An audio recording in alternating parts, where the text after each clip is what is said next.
todos bem-vindos ao E Agora Podcast, o podcast que irá abordar sobre inteligência artificial em diferentes âmbitos, profissões e áreas. Hoje, começando pela área da saúde, mais em específico, saúde mental. Eu sou o Lederson, estou aqui com... A Giovana. Eu sou a Ediane.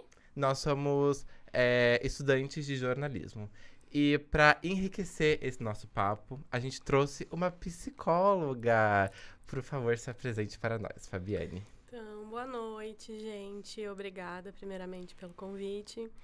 Eu me chamo Fabiane Malé, sou psicóloga clínica e atuo na área há alguns anos, com experiência em crianças com TEA, atendimento com adolescentes, crianças e jovens e adultos. Esse tema é um tema relevante, porém não é algo que a gente tem acesso, assim, diariamente, né, na clínica. Mas existem muitas questões envolvendo e muito importante esse olhar de vocês para isso. Com certeza. Maravilhosa. Seguinte, já não é mais novidade que a inteligência artificial está ganhando muito espaço e que muitas profissões vão ser substituídas, estão sendo ameaçadas, né? E uma área que não foge dessa onda é a área da saúde. Como eu disse anteriormente, a gente vai abordar mais o tópico psicológico. A gente vai falar sobre os pontos positivos, negativos, enfim. Mas por que a gente resolveu falar sobre esse tópico justamente no primeiro episódio? Porque foi divulgado um estudo de Harvard pela CNN Brasil sobre os 10 principais usos da inteligência artificial neste ano de 2025. E assusta. Porque o primeiro lugar é terapia e companheirismo. Seguido de organizando minha vida e, para fechar o top 3, encontrando um propósito. Com isso, o estudo revela que o uso da ferramenta mais técnico está sendo substituído por um apego mais emocional, em busca de produtividade e desenvolvimento pessoal. Com isso, o que tu acha sobre esse uso que estão fazendo com a IA para não se sentirem sozinhos e para tratarem algo tão sério? Então, a IA, ela contribui com muita coisa, assim, inclusive é através dela que nós utilizamos o recurso de atendimento online, né? Recursos que são importantes, que foi, inclusive, autorizados pelo Conselho Federal de Psicologia em 2018. Só que eu acho que lá atrás não se via, assim, com tanta amplidão o que vem acontecendo hoje, né? E hoje, o que acontece? As pessoas, elas se aproximam desse tipo de tecnologia como um recurso fácil, de fácil acesso, né? E que não tem custo. Porque hoje em dia todos têm internet, todos têm um telefone. E é muito mais fácil eu pegar o meu telefone e ter acesso a isso do que eu marcar um psicólogo, esperar alguns dias, talvez, para uma consulta, chegar nessa consulta, ter que aguardar, tem o meu deslocamento, tem o custo que isso vai ter.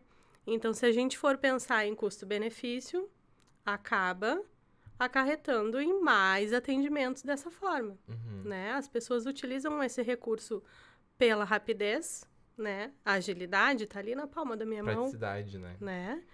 E pela questão da facilidade de ter um acesso gratuito, de certa forma, né? Existem plataformas que são voltadas para isso, né?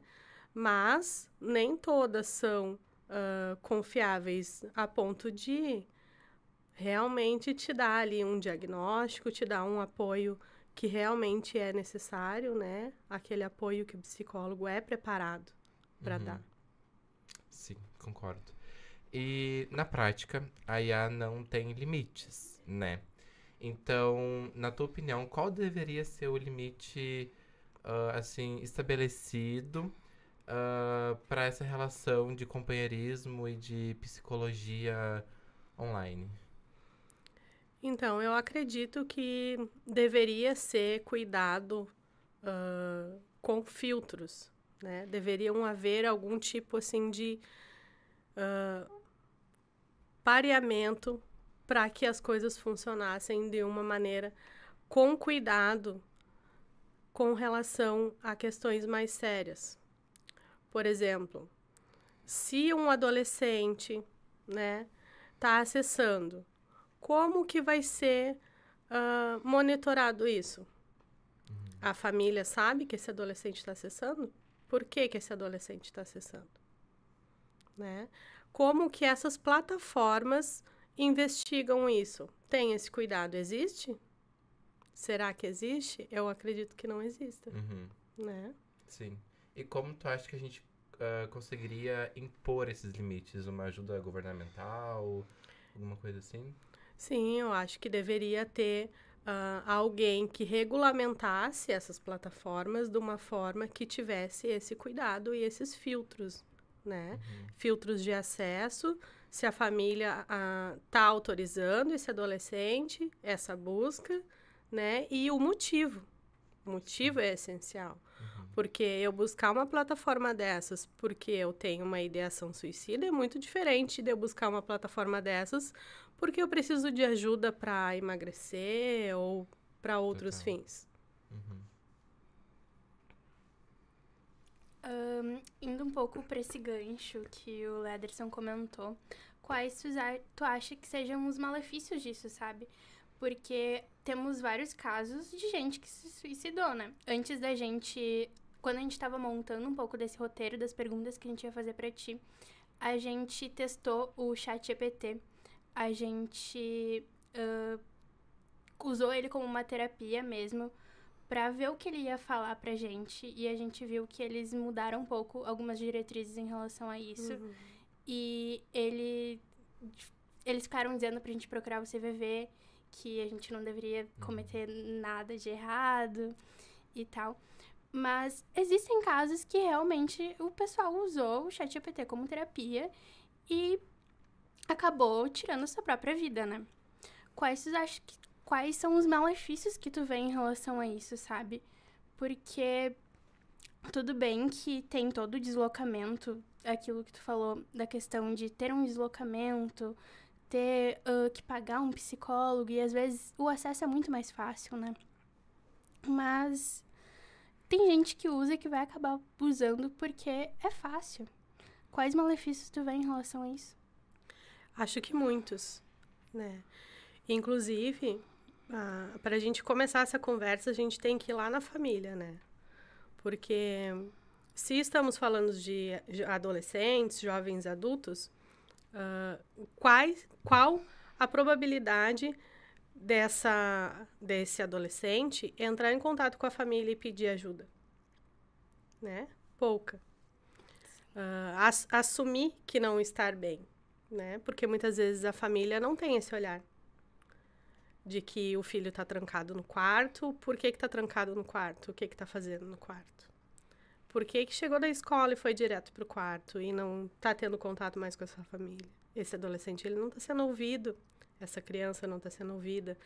E, a partir disso, ela não vai ir em busca da família, né? Ela vai em busca de recursos que ficam mais fáceis, muitas vezes aconselhados por outros que já utilizaram. Então, voltando ali à pergunta que tu me fez, eu acredito que são muitos malefícios, por causa que isso vai acarretar em resultados que não são intrapessoais, né? Não vai ter a relação do psicólogo, a empatia, o cuidado da escuta, né? O sigilo, talvez, porque tudo isso é necessário. Mas para esse adolescente ir em busca de um profissional, ele precisa desse recurso, que é a família primeiramente. Sim, mas acaba que às vezes eles têm uma família que é muito rígida, que eles não têm tanto contato assim com a família, né?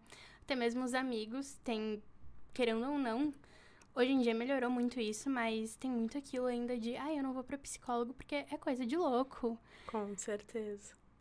Tem muita gente que ainda fala isso, né? E isso se escuta muito, assim, das pessoas mais velhas. E isso se leva para as famílias, né? Elas vão carregando esse paradigma de que psicólogo é coisa para louco. E essa questão ainda é muito presente, assim, dentro da psicologia, né? Esse fato de que psicólogo é para louco e não é. Se for assim, tá todo mundo louco por aí. Sim, às vezes todo mundo precisa de terapia, na Sim, verdade, o próprio né? psicólogo faz pra um terapia. bem-estar, né? Uma coisa... Sim. O próprio psicólogo faz terapia, por causa que é necessário para lidar com todas as questões que a gente tem pessoais, né? E dentro do trabalho. E a questão ali do adolescente, da criança não procurar pela família, né? E acessar esse tipo de recurso, esse tipo de chatbot, que diz, né? Tem Bolt, GPT, tem várias. Quando eles acessam isso e tem essa facilidade e tem essa recomendação de que, como tu falou ali que vocês pesquisaram e tal, né? Isso é interessante, é algo que eu acho que funcionaria de uma forma correta, né? O CVV é algo que veio para ajudar aí, para contemplar muito esse lado das pessoas que buscam essa ajuda imediata. Porém, acredito que ainda tem que melhorar muita coisa. Querendo ou não, existe um uso desenfreado muito grande de IA, não só para casos de terapia, mas também em geral, né? O pessoal, tanto é que é por isso que a gente está fazendo esse podcast, está fazendo todo a newsletter, o site, tudo do IA Agora, porque a gente notou que existe um uso desenfreado muito grande e que pode ter, sim, uma preocupação em relação à IA, porque a gente não sabe qual é o futuro, né? Assim como toda a tecnologia, né? Eu acho que foi algo que veio muito forte, assim, e a gente começou a utilizar desse recurso de uma maneira muito sem cuidado, assim, né? Sem ter esse olhar para até onde eu posso ir, até onde isso realmente está me ajudando. Né? Sim. Querendo ou não, é uma inteligência artificial que tu vai moldando ela, né? E ela vai estudando conforme tu tá ali falando com ela. Ela estuda o que tu tá falando. Mas um pouquinho voltando, tu acha que tem algum benefício em relação a usar IA, em relação a usar ela como terapia? Como terapia, eu acredito que não diretamente, mas assim, se for para utilizar um recurso de terapia online, em que vai, do outro lado lá, está um profissional qualificado, né, preparado para atender essa pessoa, ok. Né? E diante dos outros recursos, eu acredito que sabendo usar, como tudo na vida, né, a gente tem que conseguir dosar.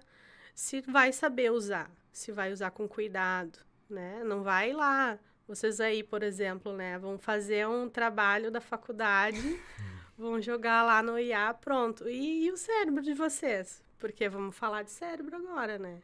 Assim, é uma maquininha que se a gente não botar para funcionar, chega uma hora que não funciona mais. Burrice digital, né? E quanto mais tu usa, é como os músculos do nosso corpo, né? A gente para de se movimentar, o corpo ele vai parando de funcionar, ele vai... O pessoal da educação física aí, o corpo ele vai respondendo de uma maneira negativa e o nosso cérebro é a mesma coisa.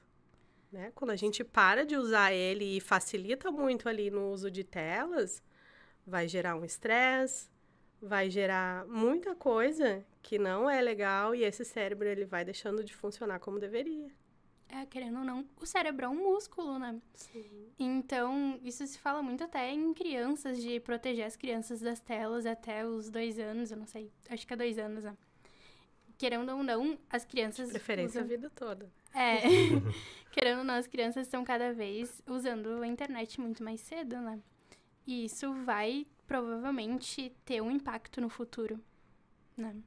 Sim, eu acredito assim, ó, que o uso de telas, de materiais que sejam realmente importantes ali para o aprendizado, no tempo limitado e com o acompanhamento da família, acredito que não tenha mal nenhum, né? Agora, isso de o uso desenfreado de telas, tempo livre de telas para acessar o que quiser e o que tiver disponível, isso realmente não é legal. Sim. Bom, qual que é o principal motivo que tu acha que está afastando o público dos profissionais reais e capacitados da psicologia, que está fazendo com que essas máquinas ganhem maior força para esse auxílio de terapia mesmo? Eu acredito que o imediatismo, né? Acho que hoje a gente tem pressa de tudo, a gente quer correr o tempo inteiro. E esse imediatismo faz com que eu utilize o recurso que está mais próximo de mim. Sim. E esses usos desenfreados desumanizam o cuidado e a profissão. E tu acha que qual a diferença que tu acha que tem praticado por uma pessoa real do que por essa máquina? Tu acha que tem uma escuta melhor, uma procura melhor? Primeiramente, a preparação, né?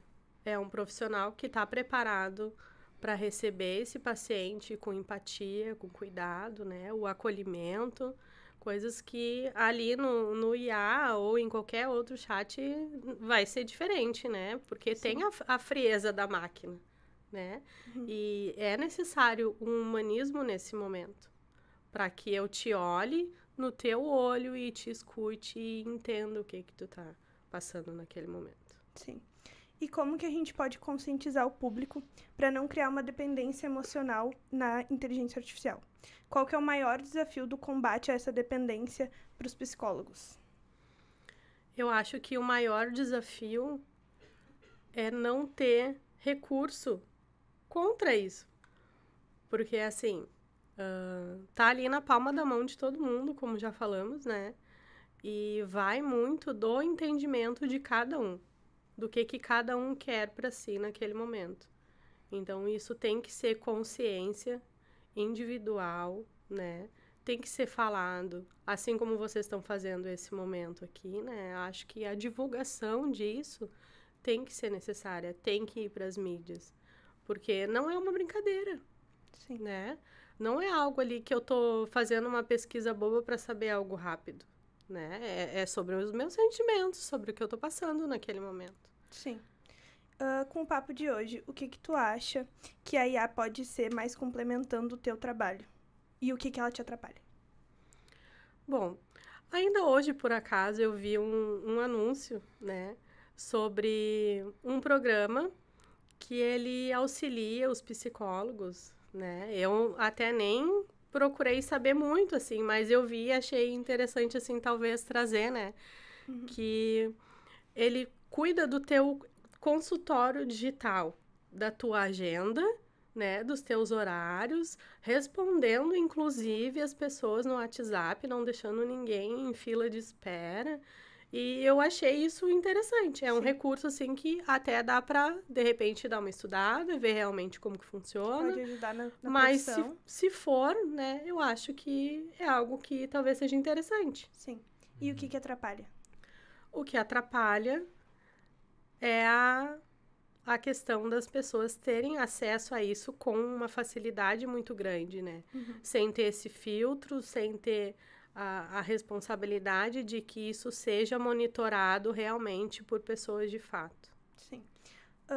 O que tu acha que a IA não consegue entender na complexidade do humano que o psicólogo consegue?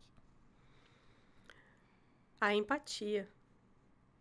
A empatia, né? O estar presente, assim, o fato, assim, de eu estar percebendo o que tu tá sentindo, né? Eu não tô lendo o que tu tá escrevendo, sim, eu não tô ouvindo apenas o que tu tá falando, mas eu tô te olhando.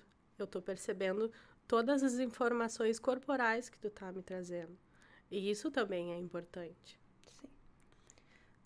E que pergunta que tu gostaria de fazer para um profissional da área de IA, tu como psicóloga? Então, eu gostaria de saber como que eles podem garantir que a IA atue como uma ferramenta de apoio e não como um substituto para o profissional da saúde mental, especialmente em casos que existe uma questão emocional e um julgamento clínico. Pegando um pouco do gancho que tu falou, da questão que a IA não tem sentimento, né? Quando a gente tá doente, quando a gente tá com algum sintoma, a gente tem aquele costumezinho chato de colocar ali no Google, eu tô com dor de cabeça, eu tô me sentindo tonta, Google, o que eu tenho? E daí o Google vai lá e diz que tu tem câncer. A IA também dá um diagnóstico quando tu pega ali e tu coloca teus sintomas, né? Com certeza. A IA pode dar um diagnóstico psicológico, dizer que tu tem TDAH, que todo mundo hoje tem TDAH, Sim. querendo ou não. Todo mundo diz assim, eu tenho TDAH, quando tu vê, tu nem tem um diagnóstico, né? A IA pode dar vários diagnósticos, como TDAH, depressão, ansiedade. O que isso faz, assim, sabe? Tipo, qual é o problema que isso pode dar no futuro? Muitos, inclusive as pessoas chegam num consultório com um diagnóstico já, né? Eu acho que a grande maioria já fez uma pesquisa ali breve dos sintomas para chegar no consultório, olha, eu tenho isso, vamos facilitar a minha vida aí porque eu tô com pressa e eu quero resolver esse problema, né? Sim. Só que não é assim que funciona. Para qualquer diagnóstico é realizada uma avaliação psicológica primeiramente, né? Seja ela através de testes ou através de algumas sessões de terapia, né? Para o profissional conseguir identificar de fato o que essa pessoa tem. E esse diagnóstico vindo de uma IA, com certeza não dá para confiar, né? Exatamente. Porque já existe esse pré-questionamento ali do paciente, do que eu tenho, vou jogar no Google, ele vai ver, vai se deparar e isso já vai gerar outras coisas, né? E talvez essa ansiedade é o que leva ele lá para o consultório para resolver isso, porque aí até pode dar o diagnóstico, mas solucionar o problema Não fica é um ela pouco que vai difícil, fazer, né? Sim. E pegando um pouco o gancho também, que tu atende há muito tempo e tal, tu já teve algum caso que teve uma dependência de IA, de tecnologias, num grande geral? Tu conhece alguém? Como que funciona isso? Tu teve alguma experiência? Olha, já me deparei com um paciente que ele teve uma questão de, ali na pandemia, né, de não conseguir voltar. Não conseguir voltar para a escola, não conseguir voltar para sua vida social. E isso aprofundando ele cada vez mais, né, no mundo tecnológico. Uhum. E foi um caso, assim, bem complicado, né? Que segue em acompanhamento até hoje, inclusive. Né? Já são 3 anos. 4 de pandemia? 4 anos Foi já de pandemia, 21, né? 22, já faz Sim. 3, 4 anos. Sim, 22 já tinha acabado, foi 21. 20 e 21. esse tempo começou em que- março de Isso. 2020. Verdade. Esse é o tempo que ele está recluso e há 3 anos em terapia, Nossa. né? Voltando aí aos poucos ainda para a sociedade. E querendo ou não, ele não é um caso isolado, né? Não é um caso isolado, é um caso que veio para mim, né? E olha, se a gente for ver quantos psicólogos tem, né? Sim. Quantos casos desses, quantas pessoas não conseguiram voltar à sua vida normal, né? E ficaram cada vez mais nessa dependência da tecnologia. E acho que a tendência é só aumentar, né? Com certeza. Justamente por aquilo que tu falou das crianças hoje em dia, né? É que também virou um modo mais fácil pros pais, né? Sim, tipo, tô aqui exatamente. cozinhando, mexe no É um telefone. facilitador, é um Isso. facilitador. Por causa que, por exemplo, tu vai num restaurante que não tem, um restaurante ou qualquer ambiente que não tem uma área kids, Uhum. né? Essa criança, ela não quer ficar sentada ali. A energia dela não permite Uhum. que ela fique sentada ali comendo. Ela quer brincar, ela quer se divertir. E o que os pais fazem hoje? Dão um celular. Isso, senta aqui. não E sei o isso quê. se repete em casa também, né? Uhum. Por causa que a mãe, ela trabalha, ela tem que chegar em casa e tem que dar conta de tudo aquilo. E como é que vai dar atenção para esse filho? Uhum. Né? É complicado. É um facilitador, mas eu acho que se souber usar da maneira correta, apropriada, né? Com supervisão. Sim, com cuidado. supervisão, né? E de preferência lá na televisão, né? Uhum. O celular na mão da criança não é legal, por causa que daí ali vai estar mexendo, a gente não vai conseguir acompanhar o tempo todo. Então, Até porque a criança não tem muita noção, né? Ela vai. sim, e se sim, deixa e levar. vai indo, né? E o celular de um adulto vai ter ali as coisas que tu pesquisou durante o dia. E o que Sim. essa criança vai estar vendo? Eu adorei, achei bem bacana, achei bem didático, né? O que vocês acharam? Achei ótimo. Importante, querendo ou não, é uma pauta que é super necessária, né? E esclarecedor também. Exatamente. Ai, tô ansiosa pelos próximos episódios agora. Mas esse primeiro vai ficando por aqui. Muito obrigado. Obrigado pela presença. Muito pela obrigada, disponibilidade. gente. Capaz. Próximo Eu que episódio. agradeço pela oportunidade. Sim. Próximo episódio é com os nossos colegas, que eles vão trazer uma pauta super importante pra vocês também.